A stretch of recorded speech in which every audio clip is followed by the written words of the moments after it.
Gepleyer Azatlyk Radiosu. Hepdeniň jeminiň leýartyny. Gepleşikleri Pragadaky studiodan men Ýogşan Annurwan alyp barýaryn. Hormatly dinleýijiler, bu hepde Azatlygyň web saýtyny iň köp okulanlaryň başyny Gara Bazarda doğrulara saklaýar.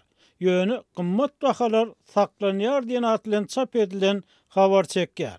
Elbetde, bu hepde iň köp dinlenen gepleşiklerimiziň başyny hem Gara Bazardaky doğruların ýagdaýy we bahalaryň ýagdaýy baradaky gepleşik çekýär.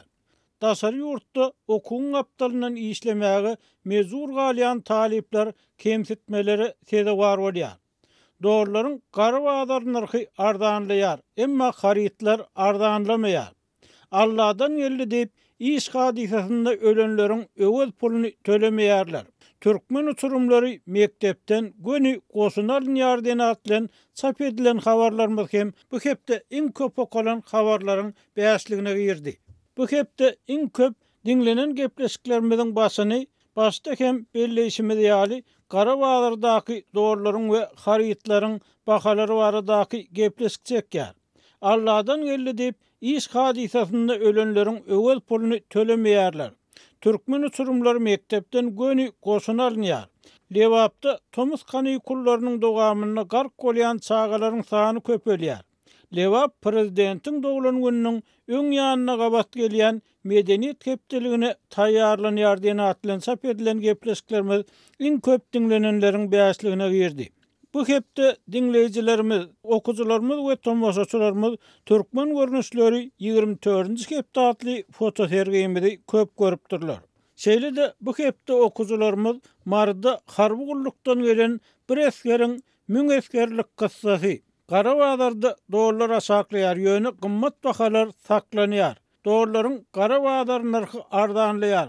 Emma haritler ardanlamaýar diýen atlan çap edilen habarlarymyza reaksiýa bildirip öz pikirlerini aýtmaga synanypdyrlar. Oğul Sapar Muradowanyň tutsak edilenine 15 ýyl boldy. Jurnalistiň ölümi baradaky soraglar gün tertibinden aýrylmaýar. Üç şaganyň ejesi Türkmenistanyň düýü Bolgariýada ýerleşýän Helsinki fondunyň aktivisti we Azatlyk radiosynyň habarçysy 58 ýaşly Oğul Sapar Muradowanyň türkmen häkimetleri tarapyndan galyplaşdyrylan aýplamalary esasynda tutsak edilen gününe 15 ýyl boldy. Ol Azatlyk bilen hyzmatdaşlygy tutsak edilmesinden 3 aý olar başlapdy we ilki ýazmaça maglumatlary iýeren bolsa, soňra ýurtdaky ýagdaýlar barada öz sesi bilen hem habar beripdi. Men Parahat mikroraýonuna adamlaryň üsmelerini gördüm. Golaylar gydyklanyp soradym. Novatdaky denanlar un satylýar diýdiler. Näçe kileden berilýär? 4-5 kileden adam başyna diýip jogap berdiler. Yapık kapıların arkasında 2 saat dogam eden suut dinlenşiginden soň 6 ýyl türme tutsaglygyna höküm edilen aktivistin gynamalaryň ýyllary mesemälim görünüp duran jesedi şol ýylyň 14 sentýabryna günwatar diplomatlarynyň uğratmagyna baran garyndaşlaryna berildi. Halkara hukuk toporlarynyň şol sanyny Birleşen Milletler Guramasynyň Adam Hukuklar Komitetiniň çağırışlaryna garamazdan Oğul Sapar Muradowa Türkmenistanyň ýakyn taryhyny fajigaly ölümi açyk we adalatly derňelmedik ikinji açyk göreşçi denan bolmagyna galýar. Oğul Sapar Muradowa öz pikirdeşleri Dogony Sapardurdy Hajiýew we jurnalist Annurwan Amangalyjew bilen bilelikde saklanyny we ilki içalçylykda. Soňra bolsa bir kanun ok ýarag saklamakda aýplandy. Hajiýew bilen Amangalyjew 7 ýyl tutsaklyga höküm edildi we bu möhletlerini dol tamamlap azatlyga çykdy. Azatlygyň şol günler alan maglumatlaryna görä, tutsak edilenden bir gün soň Muradowanyň 3 sagat hem içeri işler ministrligine 2 hepde çemesi izolýasiýada aýyp bildirilmezden saklandy. Fransiýanyň Galaxy Press kompaniýasynyň Türkmenistan barada taýýarlanan dokumental filmi Welcome to Newsland filminiň efire berilmegi bilen aktivistlere bildirilen aýplamalaryň duruşuny toslamadygy.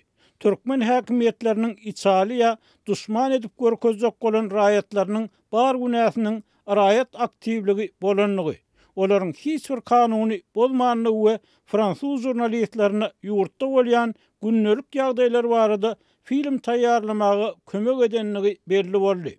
Adam hukuklaryny gorayan Human Rights Watch guramasynyň yerli çeşmelere salgylanyp beren maglumatlaryna görä, Muradowanyň ogly berdi ejesiniň türmede ýogalanlygyny, diňonuň jesedini ýygnamak üçin morga çagyranlaryny bilip galýar. Häkimetler onu ejesiniň jesedini görkezmekden ýüze gurýarlar we artykmaç sora bermezligini talap edýärler.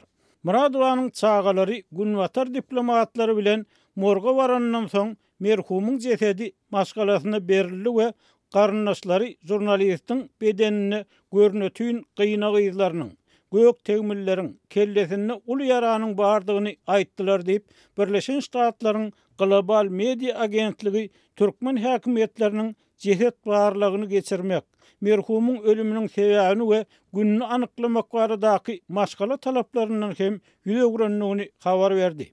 Netijede hökümetiň Muradowanyň jesedini geçiren barlygynyň netijesi hiç wagt aýan edilmedi. Maşgalasyna hem berilmedi. Serhessiz reportörler romasynyň maglumatyna görä, Muradowanyň jesedi berilenden adyndan 4 gün öň gynalmakdan ýogalanlygyny görkezýän alamatlar bar. BMG'nyň Adam Hukuklar Komiteti bu wakadan 12 ýyl soň 2018-nji ýylyň awgustyny adam hukuklaryny goraýjy aktivistiň tutsak edilen we siýasy sebäpli aýplamalar esasyny suud edilen, tutsaklykda aradan çykan Oğul Sapar Muradowanyň gynalmagyny we türmede ýogalmagyny Türkmen hökümetiniň jogapkar bolanlygyny aýtdy.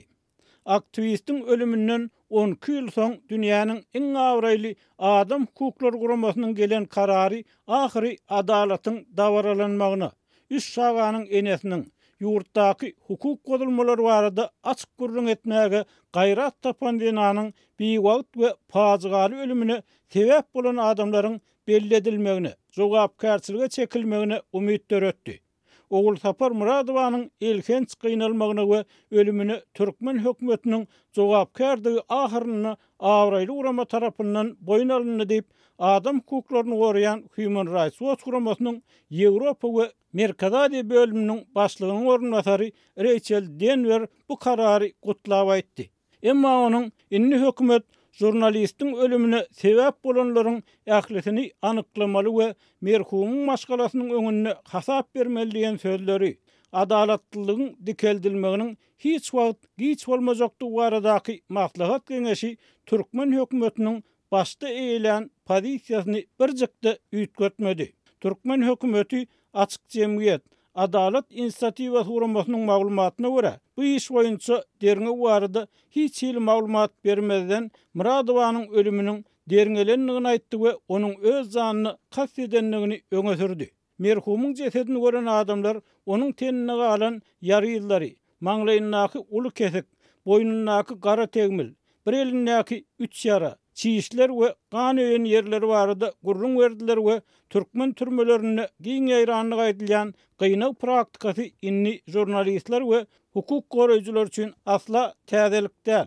Türkmen türmelerine ulanylýan gynag tejribelerini gowy bilýän adamlaryň şol sanyna hukuk goraýjy Täjegül Begmedowanyň tasdiklamagyna görä, aktivistiň gynalmagy özüne garşy görkezme bermegi, üstüne yüklenen günäleri video kameranyň öňünde boyun almagy, prezidentden günäsini geçmegin soramak bary dedilen talaplar bilen bagly bolup biler. Birinciden Oğul Sapar Muradowyň ölümine onuň adam hukuklary uğruna alyp barýan işleri boýunça sebäp boldy. İkinciden rejimiň üýesi, şo sistema üýesi kim tutsak edilse-de şonu hökmen çyn bolsun, ne dogry bolsun, töhmet bolsun, galp bolsun, jinayeti boyuna aldyrýardy. Häzirem edýärler şonu. Şeýle tendensiýa başlandy. Şo döwürde soňky ýyllarda da has güýçlendi. Şo sebäpli Oğul Sapar elbetde mert bolan soň hiç hili hagyzy gol çekmedi, hiç hili töhmete boyun almady. Şo sebäpli Türkmen rejimi on ýaly adamlaryň beýle bolýandygyny seýrek duşýardylar. Şoň üçin öldüren bolmaly. Diňe şoň üçin. Sebäbi ol ören mert adamdy. Gepler Azatlyk radiosi. Hormatly dinleyijiler, hukuk goraýjy aktivist, jurnalist Oğul Sapar Muradowanyň tutsak edilen günüň 15 ýyllygyna bagyşlanan ýürüýte söhbetdeşligimizi dinleýärsiňiz. Bu gepleşigi taýýarlaýar kakwy hukuk goraýjy Türkmen Helsinki toporunyň başlygy Oğul Saparyň eginnesi we garnasy Täzegül Begmedow bilen bir näçe gezek telefon arkaly söhbetdeş bolduk we ondan Oğul Saparyň bilimi, düşünjesi, pozisiýasy, durmuşa garaýşy barada dinleyijilerimize gurrun bermegini haýyş etdik. Ol ýokary bilimli Renan Politehniski institutu gutaran ýöne aslyna şeýle bir mert adalaty gözleýän aýal bolansoň ol bir ýerde bir kanunçylyk görse ýa-da adalatsyzlygy görünüm bolsa şonu ýöneki gözüni ýumyp geçip bilmeýän adamlardandy. Şoň üçin belki ol düzünçülüklerin köpelen wagtyny şoň bilen ulalaşyp bilmän soň aktivleşen bolmaly. Sebäbi siziň ýadyňyza düşýän bolsa, Niýazyň döwründe ilki başda bir topar wadalar beren rejim soňluk bilen 4 ýyldan soň, 5-6 ýyldan soň hemme wadalar ýatdan çykdy. Demokratiýa gurjak döwlet birden diktatura ýoly saýlap hiç kim aýtmany elbetde diktatura ýoly bilen boldy. Şonu hemmemiz görüwem otyr. Şoň üçin Oğul Sapar diýen mert aýal bu realyk edenetlige razy bolman soň ýol gözleýärdi. Belki biziň guramamyz ýaly, belki beýleki guramalar ýaly radio şol sanly Azatlyk radiosy OBS gatnaýardy, beýleki pasolstwasy gatnap şeýdip ýol gözleýärdi. Nähili jemgyýetçiligi kömek edip bolar diýip şeýdip örneğin adamlar. İlki başta hat görünüşüne uğradıydı, ses görünüşüne däldi, hat görünüşüne uğradıydı maglumatlary. Şol sanly eger ýadyňyza düşýän bolsa, köşküde bolan bir näçe onlarça aýallar çykdylar, köçä çykdylar. Şol arada da maglumat uğratdy. Bundan başga okuw mekteplerde 9 ýyllyk edilen soň 10 ýyldan 9 ýyllygy düşürilen soň bilim meselesi has test düşen soň şol arada da maglumat uğradan ýadyma düşýän. Täzegül eýsem Oğul Saparyň çağalarynyň bilimi, Oğul Saparyň bilelikde türme wagtlaryň adamlarynyň bilim düşünjeleri, siýasy garaýşlary nähilli? Olar bu görüşe nädip gelip bildiler? Doğrudanım Oğul Sapar pahyr siýasat aýdan düşen adamdy. İlki başta ýatlamaly ýer, şu ýerde bir görkezmeli ýer. Ýaşlykdan ol komsomoluň guramalaryna, ondan soň işläp başlanyna ony prosoýuza saýlaýardy. Prosoýuz başlygy bolup işledi. Bir topar jemgyýetçilik işlere aktiv gatnaşýan aýaldy. Gyz wagtyna da soň durmuşa çykan soň şo ýaly gatnaşýan aýaldy. Ýene-de bir görkezmeli ýer şu ýanky garyndaşlaryna basyş edip başlanan soň ol ören geň aldy. Bu nähili bolýar? Absolutny günäsiz adamlary, maşgalalary tutuşlaýyn, maşgala bolup 10-20 adamy jinayata çekip galyp esasyny şoňa geň aldy. Şonda ol adalatlyk bardyr diýip hemme guramalary, hemme edaralary ýüzlenip başlady. Şeýdip ol bilen habarlaşanda da "Siz şu gurama döretdiňiz, menem şoňa giresim gelýär. Menem şu garyndaşlarym bar, bundan başga dostlarym bar. Ýadyma düşýär bir topar atlary bar, şolaň atlaryny aýdyp geçdi. Şolaň garyndaşlary bir kanun türmede ýatyrlar. Şolar maňa da ýüzlenýärler, sen şoňa nähili kömek edip bilersiň, näme konsultasiýa berip bilersiň diýip ýüzlenýärler. Şolara da bir kömek edip bilsek diýip şeýdip ol kemkemden insan hukuk goramak işleri, adam hukuklary goramak, gurama has giňişliğini girdi. Soňam beýleki meselelere de goşulyp başlady. Soň özi men şu Azatlyk radionyny günnäşe dinleýän köp adamlaryň dinleýär şonu. Menem şoňa bir kömek edesim gelýär. Gerek bolsa maglumat uğradyp bilýän diýip şeýdip soň radioda girişdi. Şol ýyllaryň tejribesinden we şu wagta çenli dowam etdirilýän telewiziýa togalarynyň belli bolşuna görä Türkmenistanyny ol ýa-da beýleki jinayetde aýplanan adamlardan, hususan hökümet tanqyçylarynyň we siýasy ustalardan özlerine garşy görkezme bermek, yönkölýän günäleri gurrunsyz boyun almak we ak körekden towap etmek talap edilýär. Tinçler bu usulun Sovet Bolşewik döwründen gelýän gynak tejribeler bilen baglydygyny we zor bilen boyun aldyrmalaryň diňe türmelerde däl, uruk hassahanalarda tag adamlaryň garşysyna hem ulanylyp gelinenligini aýdýarlar. Türkmenistan halkara hukuk toporlarynyň hasabatlarynda şol sanyny metduga da datlyk boýunça hasabatlarda iň ýyzdaky orunlarda durýar. Ýurtda ýekece de garaşsyz neşir ýok we habar serişdeleriniň işi metdugatdan gazanlan üstünlükleri beýan etmegi talap edýän döwlet başlygy tarapyndan hem ýyzgiderli tanqid edilýär. Täzül eger jemläp aýtmaly bolsa, Oğul Saparyň işi ömrü barada siz ýene näme aýdarsyňyz? Hukuk goraýjy hökmüni hem Oğul Sapary ýakyndan tanaýan adam hökmüni. Ýoksa sen öňrek soraw berdiň şolaň bilimi nähildi diýip sorany şu Oğul Sapar Muradowa onuň çağalary ýanky jigisi sapardyrdy, ýanky dostu Amna Gurban Amangylyjy hemmesi ýokary bilimli türkmen raýatlarydy. Olar agyr ýagdaý düşünseň olar hiç diýde çökmediler. Etmedik jenayeti özüne boyun almadı. Şu televizionyada çykyş edip ötünç sorayan wagtlarda şu wagt häzirim şu dowam gidip dur, olar ötünç soramadylar. Olaryň pozisiýasyny düşünip bolýar. Olar eger sen kanuny bozmadyk bolsaň onu näme üçin sen ötünç soramaly? Eger ýanky prokuror, muhamaň işgärli kanunyň ýerine ýokardan gelýän buyrugy maňlaryna täze edýän bolsalar, onu olaryň günäsini näme üçin başga bir öz boyuna almaly diýen pozisiýada bolýan adamlar şolar. Doğrudan olar mert grajdan pozisiýasy aktiv türkmen gahrymanlary.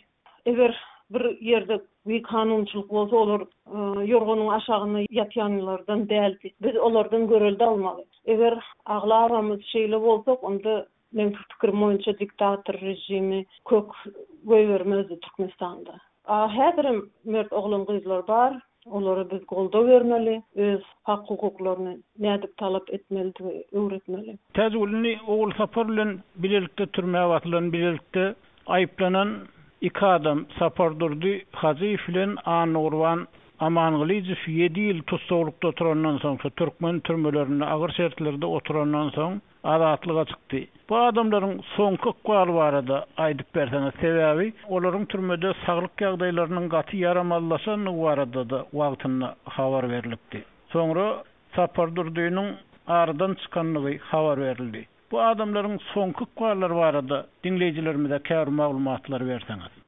Sapardyrdy Hajif türmede kronika kesel bolupdyr. Şol sebäpli türmeden boşadylan soň geçen ýyl aradan çykdy diýip habar geldi. Anna Gurban hem sagdym diýip pikir etmäli. Türkmen türmelerinde şertleriň nähildigini hemme kişi bilýär. Türmedäki ýymytyň yaramazlygy, lukmançylyk kömegiň erwetdigi, kameralaryň hyryndygy barada hemmemiz bilýär. Şol sebäpli elbette oňam ýagdaýy häzir onça gowy diýip bolmaz. Şu sebäpli biz ýene de ýanky Birleşen Milletler Guramaň kararyny ýatlajak bolýar. Adalat üçin hiç wagt geç däl diýilýär. Inni häkimetler Oğul Saparyň ölümine gatnaşanlaryň hemmesini anyklamaly we jogap berşiligi çekmeli diýildi. Inni şu ýerde indiki ädim aslında demokratik yurt bolsa, onu hökümet olaryň adyny aklamaly, rehabilitasiýa etmeli, kompensasiýa bermeli. Ýöne Türkmenistan hinize çelik bir siyasi pozisiýa durup bilenok. Türkmenistan aslında näme üçin diktator rejim diýilýär? Ine edil şular ýaly misallar sebäpli. Edil şular ýaly ýalňyşlary rejim boyun alyp bilmeýän üçin. Ýoşun. Täzülini fiň pikiriňizçe Türkmen hökümeti şu ýalňyşlyklary boyun alsa, bu oňa geljekde peýda bolmy ýa-da ziýan bolmy? Diňe peýda bolar. Ýadyňyza düşýän bolsa, bu işler 2006-njy ýylda bolup geçen. O döwürde Niyazow entak prezidenti, Berdimuhamedow 2007-nji ýylda prezident boldy. Berdimuhamedow Washingtona sapar edenne, Kolumbiya Üniversitetine Peter Zalmayev, aktivist Peter Zalmayev soraw berenne, şonna Berdimuhamedow berk siyasi gayraty bolan bolsa, şonna jogap beren bolsa, şonna demokratik yol bilen barjagyny çyndygyny görkezip bilerdi. Sebäbi ol edenetlik öňkü rejimiň edenetligidi. Şonda Berdimuhammedow bu işleri, şo Niyazyň rejimiň döwrüne bolan edenetligi hem edenetliligiň hemmesini açaçan dernew eden bolsa, onda ýagdaý has gowy bolardy. Sebäbi adamlarym onanardy demokratik yol bilen barada. Beýleki aktivistlerim rejime kömek etjek bolup, nirede nähilin videozunçuluklar bar bolsa şo barada jurnalistlerim, aktivistlerim açaçan aýdyp bilen bolsalar, şonna häzirki ýagdaýa düşmez Türkmenistan. Häzirki batky diýseňem bol ýagdaýa. Sebäbi iqtisadi, siyasi, sosial durmuş ýagdaý, Türkmenistanyň sosial durmuş ýagdaýy häzir üren erbet bilşiň bäli. Onda sizin pikiriňizçe hukuk goraýjy hökmünde, insan hökmünde şu Türkmenistan şu Aşgabatda häkimiýet çarşandan soň täze bir ýol saýlap alan bolsa, sagdyn ýol saýlap alan bolsa, şoň bilen birlikde öňkü jenaýatlary ýazgaran bolsa, boyun alan bolsa, olar derňän bolsa, şuňky fiýasy, ykdysady, medeni, ruhy ýagdaýlar düýpden boljak gäller, şeýlemi? Dogry. Sebäbi şu prokuraturada, mahkemede beýleki guramalarda işleýän silavikler şonu düşünerdiler. Şolara signal bolardy. Edenetlige inni ýol ýok, inni kanuny laýyk iş etmeli, kanuny täze edip götürmeli. Edenetligi maňlaryny täze edip götürmeli. Ýoşan.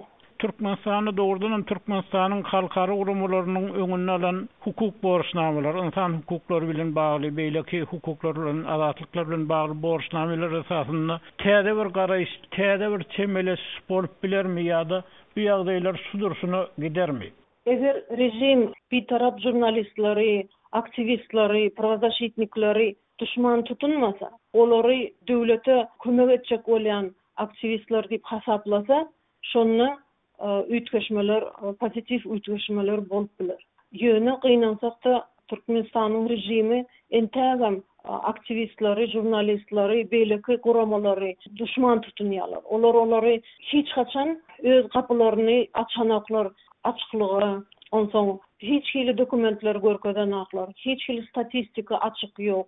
Hatda şu ombudsman diýen struktura entägem dünýäde ulakan tejribeli institutlar bar, ombudsman institutlary. Olardan misal alman, olardan öwrenmäni diňe formal taýdan her hili dokumentleri çykaran bolýarlar. Ýöne praktikada adam hukuklary bozulýan wakalary dernew edilenok, beýleki arzalary adam hökmüne seredilenok, diňe biri-birini hatlary uradýarlar. Çinownikler misal üçin soňky wagtda biz doktor Ismatullaýewa barada signal berdik. Ombudsman ilki başta howa sen işini hökmen kömek eder diýdi. Soň bolsa ýene-de şoň hukugyny bozan edara arzany ugratyp, şeýdip elini ýuwan bolýarlar. Şu sebäpli biz Türkmen rejimi ýene-de ýüzlenýär. Hiç haçan giçdel dogry ýoly saýlap almak. Ýoşan. Täze Begmedova gepleşigimizde gatnaşyp beren gurrunňyz üçin köp sag bolun. Sag bolun. Gepleýär Azatlyk radiosy. Hormatly dinleýijiler, hukuk goraýjy, aktivist we jurnalist Oğul Sapar Muradowanyň tutsak edilmeginiň 15 ýyllygyna bagyşlanan ýürüýte gepleşigimizi dinlediňiz. Eýhem Türkmenistanyň söz azatlygy, jurnalistleriň, hukuk goraýjylaryň ýanylmagy bilen baglykda sizde nähili pikir garaýşlar bar? Sizin pikiriňizçe bu meselelerde nähili çözgütler, çykargalar bolup biler? Bu arada bize öz pikirleriňizi, garaýşlaryňyzy aýtmaga çagyrýarys. Şonuň bilen Hepdäniň jeminiň ýene bir sanyny geçirip oturýarys. Gepleşigi Pragadaky studiýadan men Ýogşan Anna Gurban alyp bardym. Gepleşiklerimizi dinläriňiz üçin köp sag bolun, azatlygyň tolkunlaryndan aýrylmaň.